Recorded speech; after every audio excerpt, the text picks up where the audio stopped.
What's going on with TNA? I'll tell you what's going on with TNA. You tell me what's going on. Ringside Rumble Radio is going to buy TNA. You heard it here. We're going to buy TNA Wrestling. I wish we could buy TNA Wrestling. The rumor going around that they have no money? They have no money. They downsized to their warehouse where all the corporate headquarters is going to be now, I read. I also read yesterday that now Velvet Sky has parted ways with TNA. They issued the whole statement. So that's not looking good. They lost Bobby Roode. They lost Eric Young. Kurt Angle left. And Velvet Sky is dating Bubba Ray Dudley, so maybe we see another female coming into the WWE or NXT for that matter. Possibly. But it seems like the Harris brothers, you know them back in the day from WWE, the early Attitude Era, the guys that rode those motorcycles into the arena, they are wanting to buy TNA. They were on the early show. Like I'm talking early TNA pay-per-views, like when 2003, 2004. But apparently, from what I've been reading on the internet, Dixie Carter does not want to give up her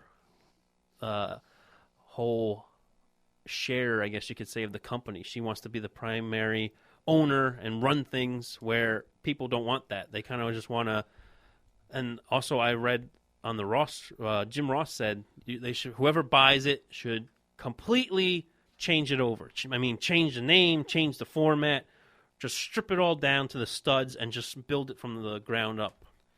So, but quickly, one thing, if the Harris brothers bought it, could we see possibly Jeff Jarrett maybe coming back to TNA with his Global Force Wrestling? Maybe do a little company merger in between, get them up and running. He should have never left. But I think he was kind of pushed out because he was kind of pushed out when Dixie bought the company and Panda Energy was owning it. They kind of like, here, get out. You're done.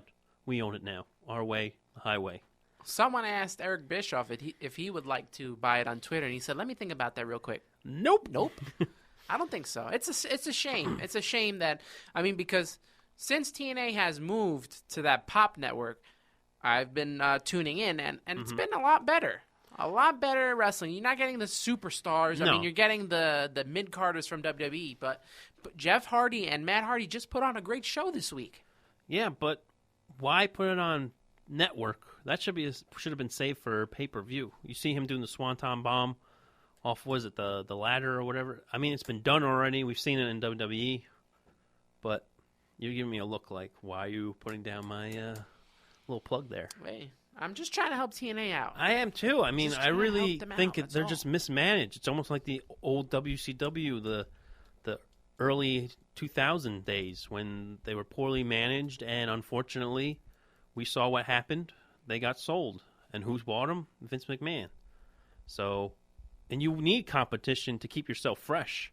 And you need competition for wrestlers to go to other avenues, not just the WWE, the big giant of networks, giant company. So hopefully something happens and TNA will get purchased by the right owner, and they will be able to turn this around and steer the ship into greatness.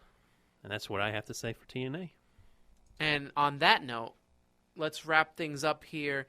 You've been listening to Ringside Rumble Radio here on Spreaker.com and free on iTunes. And just to remind you, we are not the good guys. We are not the bad guys. We are the guys. The guys. Of Wrestling Radio.